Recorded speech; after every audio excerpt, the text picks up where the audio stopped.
नमस्कार। BSc part first के chapter colloidal state में आज हम इमल्सन या पायस का अध्ययन करेंगे। इमल्सन या पायस क्या है? ये लिक्विड इन लिक्विड, द्रव में द्रव का विलयन है। अर्थात पायस हम किसे कहेंगे? ऐसे कोलाइडल विलयन जिनमें वितरित प्रावस्था, डिस्पर्जन फेज तो हो तथा वितरण माध्यम, डिस्पर्जन मीडियम दोनों ही लिक्विड हो, ऐसे विलयन को हम पायस कहते हैं। कोलाइडल विलयन को पायस कहते हैं। इमल्सन को हम द्रव द्रव सॉल भी कहेंगे, लिक्विड लिक्विड सॉल। एग्जाम्पल हम लें, मिल्क, दूध, क्रीम, ये सब इमल्सन के एग्जाम्पल हैं। मिल्क में जो फैट है वो वाटर में डिस्ट्रीब्यूटेड रहती है, तो यहाँ फैट जो है, द्रववशा जो है वो डिस्पर्सन फेस होगी और वाटर जो है वो डिस्पर्सन मीडियम होगा, वितरण माध्यम। पायस दो प्रकार के होते हैं। तेल में जल, वाटर इन ऑयल, जिसको हम W/O से रिप्रेजेंट करते हैं। जल में जल, ऑयल इन वाटर, जिसको हम O/W से रिप्रेजेंट करते हैं। इसमें सबसे पहला प्रकार का इमल्सन हम लें, तेल में जल, वाटर इन ऑयल, या W/O। W/O इमल्सन में वितरित प्रावस्था के रूप में तेलीय पदार्थ होता है और वितरण माध्यम के रूप में जल होता है। यानी यहाँ हम देखें चित्र में, यह W/O या तेल में जल का एग्जाम्पल है। इसमें वाटर जो है वो तो डिस्पर्सन फेस है, यानी कम मात्रा में है, ड्रॉपलेट्स के रूप में है, और ऑयल जो है वो हमारा वितरण माध्यम है। यानी वितरण माध्यम में या तेल में डिस्पर्स फेज यानी कि वाटर की बूंदें तैरती रहती हैं, तो ये है हमारा इमल्सन W/O या वाटर इन ऑयल इमल्सन कहलाएगा। दूसरा है हमारा जल में तेल या ऑयल इन वाटर या O/W।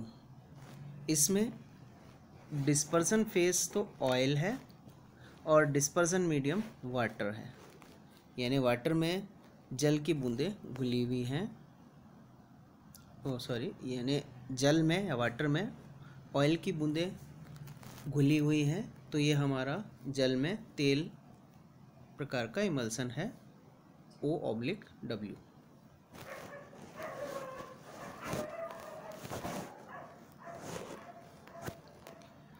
अब हम इमल्सन की पहचान किस प्रकार से करेंगे कि कोई इमल्सन तेल में जल है अथवा जल में तेल है। इसको पहचान करने की 3 विधियां हैं।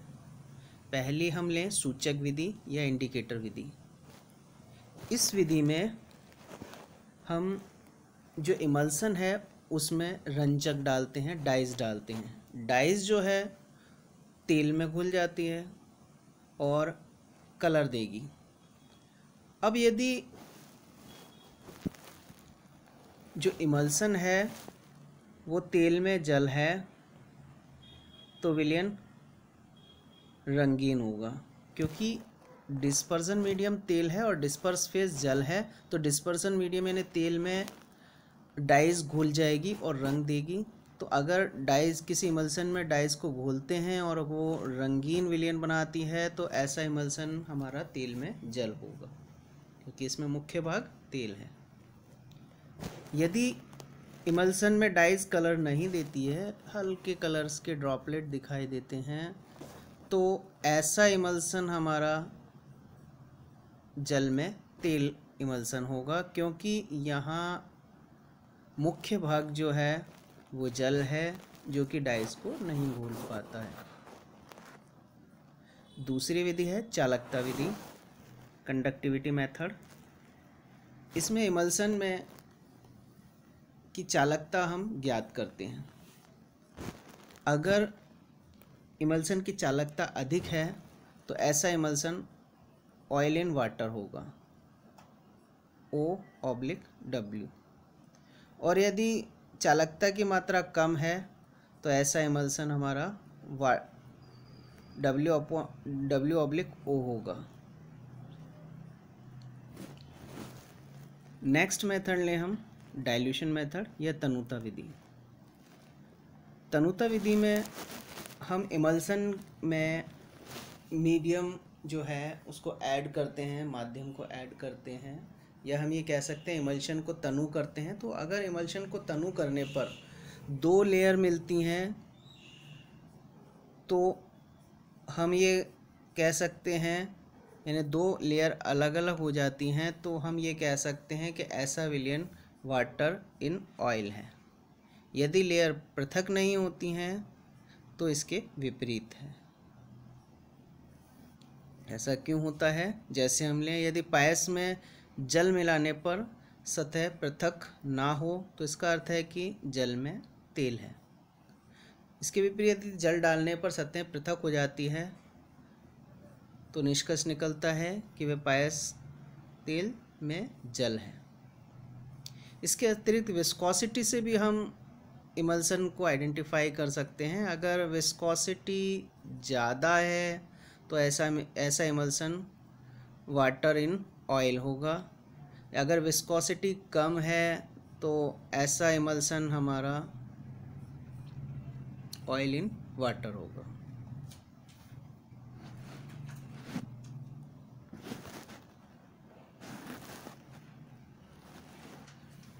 अब हम पायस बनाने की विधि देखें। इमल्सन किस तरह से बना सकते हैं। इमल्सन बनाने के लिए हम क्या करते हैं, दोनों द्रवों को मिलाकर, यानी डिस्पर्सन फेज और डिस्पर्सन मीडियम को मिला के हम उसमें इमल्सिफायर मिलाते हैं और तेज़ी से हिलाते हैं तो पायस या इमल्सन बनता है। या हम अल्ट्रासोनिक वेव भी पास करते हैं, तरंगे पास करने पर भी इमल्सन बना सकते हैं। यहाँ हमने इमल्सिफायर शब्द कम में लिया, यानी हम वितरित प्रावस्था और वितरण माध्यम को मिल के साथ साथ इमल्सिफायर भी यानी पाइसी कारक भी मिलाते हैं। पाइसी कारक क्या करता है? पाइसी कारक इमल्सन को स्थायी बनाता है, यानी जो वितरित प्रावस्था की बूंदें हैं उनके चारों ओर लेयर बना लेता है या स्थान ग्रहण कर लेता है, जिसके कारण वितरित प्रावस्थाओं की बूंदें आपस में नहीं मिल पाती हैं और इमल्सन स्थायी रहता है। यहाँ हम जैसे डायग्राम में देखें, यहाँ वाटर है, ये डिस्पर्सन मीडियम है और ऑयल जो है वो हमारा डिस्पर्स फेज है, यानी ये हमारा ऑयल इन वाटर इमल्सन है। अब ऑयल की जो ड्रॉपलेट्स हैं ये आपस में मिलकर, ये दोनों ड्रॉपलेट्स आपस में ना मिलें इसके लिए इसमें इमल्सिफायर मिलाते हैं। इमल्सिफायर इन दोनों ड्रॉपलेट्स के बीच में आ जाता है। जैसे हमने साबुन मिलाया तो ये दोनों ड्रॉपलेट्स को चारों ओर से घेर लेता है, जिससे ये दोनों ड्रॉपलेट्स आपस में नहीं मिलती, दूर रहती हैं और इमल्शन स्थायी रहता है। हम पाइसी कारक के एग्जाम्पल लें, जैसे साबुन, अपमार्जक, प्रोटीन, गम, अगर, ये सारे हमारे पाइसी कारक हैं, इमल्सिफायर हैं। नेक्स्ट ले हम साबुन या अपमार्जक, सोप एंड डिटर्जेंट। साबुन या अपमार्जक में एक लंबी हाइड्रोकार्बन श्रृंखला होती है और एक आयनिक समूह होता है। जैसे हम साबुन लें, साबुन हमारा उच्च वसाम्ल हाई फैटी एसिड्स के सोडियम या पोटेशियम लवण होते हैं। जैसे हम एग्जांपल लें, सोडियम स्टायरेट C17H35COO Na+। यहाँ C17H35COO हाइड्रोकार्बन भाग है और Na अकार्बनिक या हम आयनिक भाग कह सकते हैं।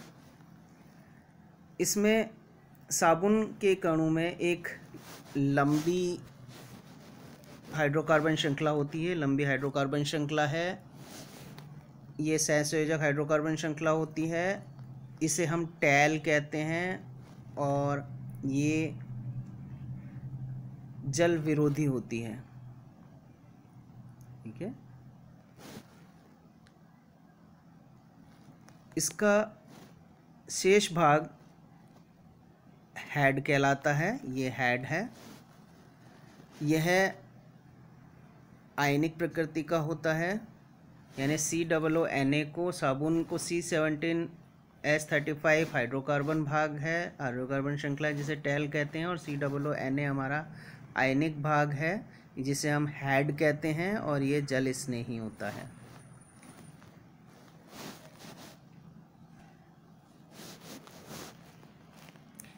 इसी तरह से अगर हम डिटर्जेंट लें तो डिटर्जेंट हमारे या अपमार्जक जो है, जैसे हम एग्जांपल लें सोडियम डोडेसिल सल्फेट, इसमें C12H25 जो है हाइड्रोकार्बन भाग है।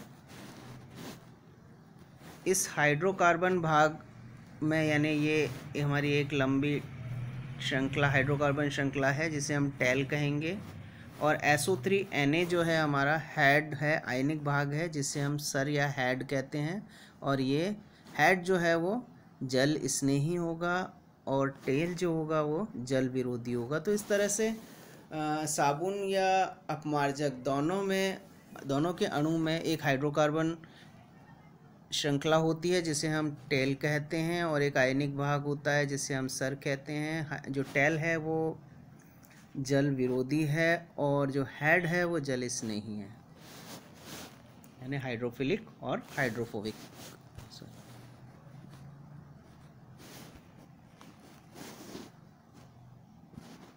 अब हम साबुन या अपमार्जक की अपमार्जन क्रिया देखें, cleaning action of soap and detergent. अभी हमने देखा कि डिटर्जेंट या सोप के अणु में एक हाइड्रोकार्बन भाग होता है जिसे हम टैल कहते हैं, और एक आयनिक भाग होता है जिसे हम सर कहते हैं। हाइड्रोकार्बन भाग या टेल जो है सहसंयोजक प्रकृति का होता है और जल विरोधी होता है, जबकि हेड जो है वो आयनिक प्रकृति का होता है और जल स्नेही होता है। तो किस तरह से क्लीनिंग होती है ये हम देखें। जैसे ही हम जल में साबुन घोलते हैं तो साबुन के अणु कपड़े की जो गंदगी है, कपड़े पर जो गंदगी लगी होती है वो ग्रीस या तेल के साथ धूल के कण होते हैं। तो जैसे ही हम साबुन या अपमार्जक के विलयन में कपड़े को भिगोते हैं तो साबुन या अपमार्जक के अणु जो हैं वो गंदगी की बूंदों को चारों ओर से घेर लेते हैं और मिसेल्स बनाते हैं। जैसे हम यहाँ देखें, जैसे ही हमने इसको पानी साबुन के घोल में कपड़े को डालते हैं तो जो साबुन या अपमार्जक का अणु है उसका टैल वाला भाग जो है, हाइड्रोकार्बन वाला भाग जो है वो गंदगी से जुड़ जाता है और गंदगी को चारों ओर से घेर लेता है, और जो सर है वो गंदगी से दूर रहता है, ना जल की ओर रहता है, क्योंकि वो जल स्नेही है। तो इस तरह से चारों ओर से ये सेकंड फेज़ है। इसमें जल के अणु, इसमें जो डिटर्जेंट के अणु हैं वो गंदगी से अटैच हो गए और इसका सिर वाला भाग जो है वो जल की ओर है। थर्ड फेज़ हम देखें, इसमें ड्रॉपलेट्स के गंदगी की बूंदों के यानी तेल की बूंद के चारों ओर से ये इसको घेर लेते हैं, जिसमें ड्रॉपलेट्स की ओर तो इनका हाइड्रोकार्बन वाला भाग जुड़ा होता है और इनके विपरीत यानी जल की ओर इनका जल स्नेही भाग या आयनिक भाग होता है। जैसे ही हम कपड़े को जल में झकोरते हैं या हाथ से रगड़ते हैं तो ये ड्रॉपलेट्स जल कपड़े की सतह से पृथक हो जाती हैं और दूर चली जाती हैं, और जो कपड़े की सतह है वो साफ़ हो जाती है, यानी जो गंदगी है जो छोटी छोटी बूंदों के रूप में हटकर जल में फैलने लगती हैं और जो गंदगी है वो कपड़े से मुक्त हो जाती है। तो इस तरह से जो डिटर्जेंट और साबुन है वो कपड़े की क्लीनिंग करते हैं।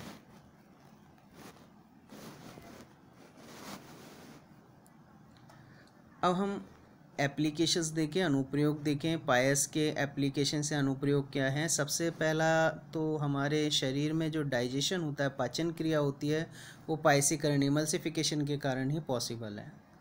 जब हम भोजन के साथ वसा और घी, फैट जो है ग्रहण करते हैं, तो उसका कुछ भाग आंत के क्षारीय द्रव द्वारा, यानी जो हमारी आंत है, डाइजेस्टिव सिस्टम है, उसमें से जो क्षारीय द्रव है वो रिलीज़ होता है। वो क्षारीय द्रव वसा या घी के साथ अभिक्रिया करके सोडियम साबुन बना लेता है, और यह सोडियम साबुन शेष वसा या घी का पायसीकरण कर देता है, जिससे ये वसा या घी जो है वो आसानी से डाइजेस्ट हो जाती है, पच जाती है। इसी तरह से हम जो औषधियाँ खाते हैं, जो हम क्रीम लगाते हैं, लोशन लगाते हैं, मरहम लगाते हैं, या औषधि के रूप में हम लिक्विड लेते हैं, वो सब इमल्सन होते हैं, पायस होते हैं। मेटलर्जी में भी इमल्सन का उपयोग किया जाता है। जैसे हमने मेटलर्जी में झाग प्लावन विधि देखी है। झाग प्लावन विधि में हम जो अयस्क हैं, उन अयस्क को वाटर और तेल और इमल्सिफायर मिलाकर झाग बनाते हैं।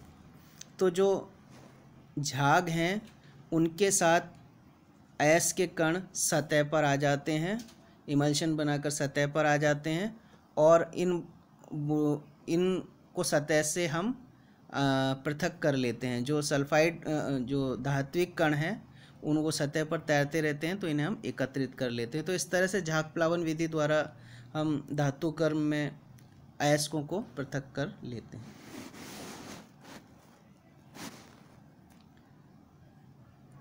नेक्स्ट हम लें विपायसीकरण, डीमल्सिफिकेशन।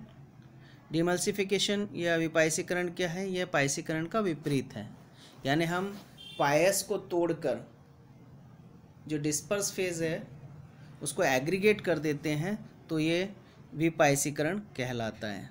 यानी किसी पायस को तोड़कर उसके दोनों अवयवों की सतह को पृथक करने की क्रिया विपायसीकरण या डिमल्सिफिकेशन कहलाती है। जैसे हम दूध को लें, दूध को हम सेंट्रीफ्यूज करते हैं, अपकेंद्रण करते हैं, तो उससे क्रीम पृथक हो जाती है। तो जो क्रीम है वो विपायसीकरण के कारण होती है, यानी क्रीम जो है दूध में ड्रॉपलेट्स के रूप में रहती है। जैसे हम डीइमल्सिफिकेशन करते हैं तो वो क्रीम के रूप में इकट्ठी पृथक हो जाती हैं। इसी तरह से तेल के कुओं में पेट्रोलियम भी पायस के रूप में होता है, इमल्सन के रूप में होता है, जिसमें विभिन्न भौतिक और रासायनिक विधियों द्वारा इन्हें विपायसीकरण किया जाता है, डीमल्सिफिकेशन किया जाता है, जिससे पेट्रोलियम और अन्य पदार्थ पृथक हो जाते हैं, पेट्रोल और अन्य पदार्थ पृथक हो जाते हैं।